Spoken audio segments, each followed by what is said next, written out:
Hello everyone and welcome back to my channel, and in this short video I will tell you that how you can easily deactivate your TikTok account in 2024. That's quite simple, interesting and easy, so make sure to watch the video till end so you don't make a single mistake. So guys, first follow one of the TikTok app on your phone, and once you're on this page you'll have to tap on your profile on the bottom right corner and then tap on three lines on the top right corner to head over to the menu. And once you're on this page you'll have to tap on the gear icon on the top right corner to head over to the settings of your account, and after that you'll have to tap on account on the top of your screen and then tap on deactivate or delete account. Now it will take you to this page where you'll be able to find two options, deactivate account or delete account permanently, and you will have to tap on deactivate account.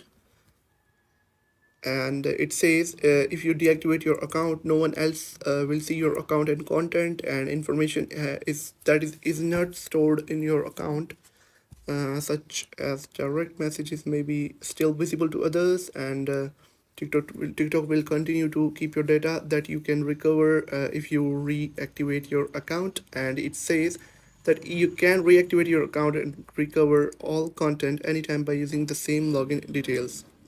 So if you want to deactivate your account, you'll have to tap on deactivate, and it will take you to this page. And at the last stage, you'll have to verify your Apple ID, or you'll have to verify your email address that you have used in your TikTok account. And after that, your account will be deactivated. So I hope you have found the video helpful. If you have found the video helpful, make sure to like the video and hit that subscribe button. And if you have any questions about the video,